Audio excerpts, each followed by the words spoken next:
Hi everybody, welcome back to my channel. In today's video, we are going to be talking about The Charisma Myth by Olivia Cabane. Has it ever happened to you that you were sitting in a room full of people and someone came inside the room and instantly everybody's attention was on them? And they hadn't even spoken a word, they hadn't even done anything, they had just entered. And after looking at that person, you know instantly that that person knows 100% about whatever they are going to talk about. They seem full of confidence, they seem full of warmth, they just give off friendly vibe. I personally get envious of those people because they just don't have to put in any effort, any kind of effort at all. They just enter and they just conquer. And that specific thing about a person is called charisma.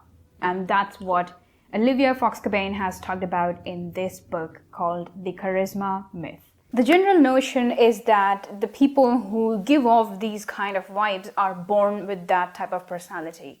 They just have it since forever, since the beginning. But in this book, Olivia Cabane says that that's not the case. These attributes that a person has, they learn it as they grow. And oftentimes you might have noticed that you didn't used to do something, but then someone else told you about it that, hey, I like this confidence about you when you are on the stage, and you started doing the thing that made you feel confident. So in The Charisma Myth, Olivia Cabane has just gone in detail, in depth, and talked about how we can achieve these attributes that makes a person more charismatic or look more confident. Charisma isn't just confidence, but it involves a lot of other different aspects. There is warmth, there is presence, there is power. These are the three main components or elements of having charisma in you.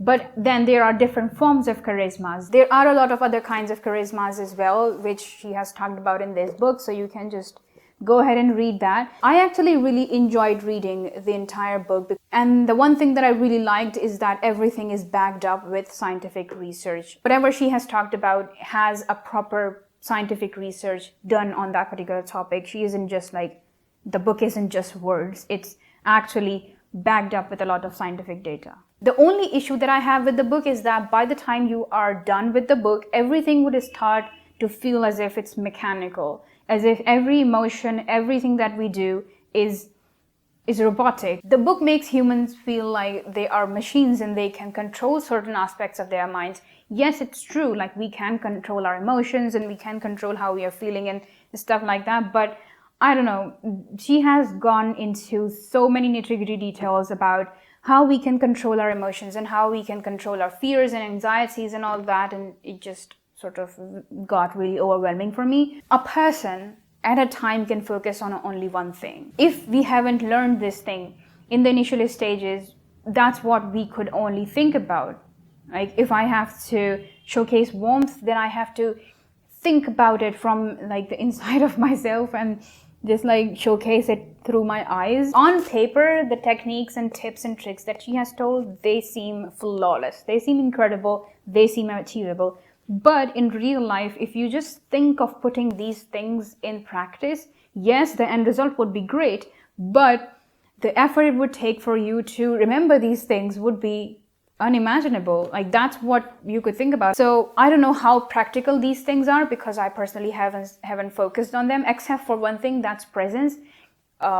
Oftentimes it happens that when we are in a conversation, we just zone out from that conversation. And she says that zoning out, everyone else can see it, that you're not in the conversation. So the one tip that she has given to stay in the moment, stay in present, is to focus on our breath and then the sensation of it down to our toes. So that was my take on the book. If you have read the book and you find it practical, or if you have tried any of the other stuff that she has talked about, then do let me know in the comments below. It's a pretty good book, honestly. And with that note, we have come to the end of this video. If you like the video, make sure to give this video a thumbs up. And if you haven't subscribed yet, make sure to do that by clicking the red subscribe button down below. You can also follow me on my socials. The links are in the description and the handles are on the screen. And I will see you guys really soon, inshallah. Till then, take care. God bless you. Assalamu alaikum. Bye.